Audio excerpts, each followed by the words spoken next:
রাধা বল্লভ শ্রী হরিবংশ। তো প্রভু আর একটা নতুন ভিডিও নিয়ে আপনাদের সামনে আমি চলে এসেছি। তো এই ভিডিওতে আমি বলবো যে অনেকে প্রশ্ন করে থাকে বা অনেকের মনে জিজ্ঞাসা থাকে, অনেকে ভেঙে পড়ে যে আমি ধর্মের সাথে চলছি, আমি সৎ পথে চলছি, লোক আমার ফায়দা উঠাচ্ছে, আমাকে ব্যবহার করছে। তো সেই নিয়ে এই ভিডিওটার এই উত্তরটা দেওয়ার জন্য এই ভিডিওটা করছি।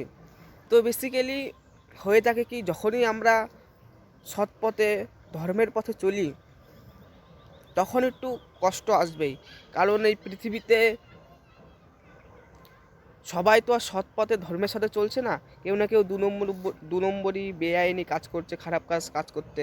তো আপনি যখনই সৎ পথে চলতে যাবেন তখন তাদের বিক্ষেপ পড়বে। তো তারা তো প্লাস আপনাকে আটকানোর চেষ্টা করবেই, প্লাস আপনি ধর্মের সাথে চেষ্টা করছেন এটা দেখেও অনেকের,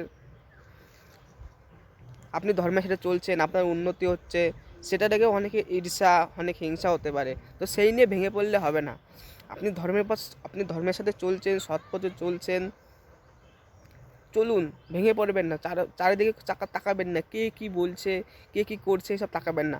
আপনি আপনার নিষ্ঠার সঙ্গে পুরো দৃঢ়ভাবে আপনি চলুন। আপনি আপনার কর্তব্য দৃঢ়ভাবে করে যান। সামনে এমনও পরিস্থিতি আসতে পারে বা হয়তো এসেছে আপনার জীবনে যে কেউ ভয় বা কেউ লোভ দেখাচ্ছে। তো সেই ফাঁদে পা দেবেন না, ভয় বা লোভকে জয় করুন, সেই ফাঁদে পা দেবেন না। এমন এমন পরিস্থিতিও আসে থাকে, লোক ওই পরিস্থিতির শিকার হয়ে যায়। ওই পরিস্থিতির শিকার হলে হবে না। আমাদের ধর্ম পুরো নিষ্ঠাভাবে থাকতে হবে। তাহলে আর আমার ওদের মধ্যে আর আমার মধ্যে পার্থক্য কী থাকলো? আপনি ধর্মের সাথে চলছেন, মনে রাখবেন একটা কথা, ধর্মই সাক্ষাৎ ভগবান। ধর্ম রক্ষিতা, ধর্মই ধর্মকে রক্ষা করে, এইটুকু মাথায় রাখবেন। ভয় আর প্রলোভন থেকে বেঁচে যেতে পারলেই আপনার জীবন ধন্য। চিন্তা করবেন না, যারা আপনার ফায়দা তুলছে বা যারা আপনার সম্বন্ধে কটু কথা নিন্দা করছে, আপনার পাপটাকে তারা নিচ্ছে, আপনার পাপ ক্ষয় হচ্ছে তাড়াতাড়ি, এইটুকু মাথায় রাখবেন। আরে নিজেকে তো ধন্য মনে করো অন্তত, যে আমি কারোর ফায়দায় আসছি। নিজেকে তো এইটুকু ধন্য মনে করেন, নয়তো এই পৃথিবীতে মানুষ জন্ম নেয়, বিষয় ভোগে মরে যায়।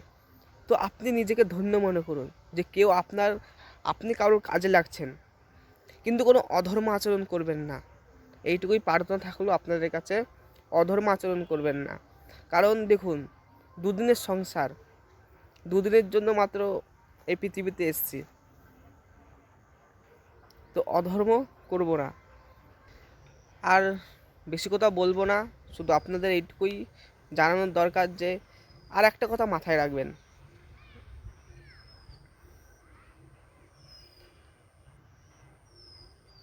কর্ম কর্ম এমন একটা জিনিস, আমার যদি পেছনে কর্ম খারাপ না হয়ে থাকে, তো আমার একটা চুলও কেউ স্পর্শ করবে, আমার গায়ে একটা পর্যন্ত কেউ উঁচু গলায় কথা বলবে, কোনোদিন হতে পারে না। কারণ অবশ্যম ভোক্তৃতম কৃতম কর্ম শুভা অশুভম, ভগবান আগের থেকেই বলে দিয়েছে, নিজের কর্মফল ভোগ করতেই হবে। আপনাকে কেউ কিছু বলছে, তার মানে ভেবে নেবেন যে আপনার পেছনে খারাপ কর্ম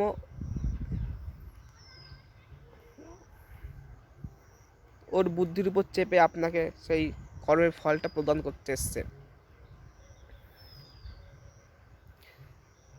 তো ধর্মে যে একটা আনন্দ, যে একটা মজা, সেটাকে জানুন।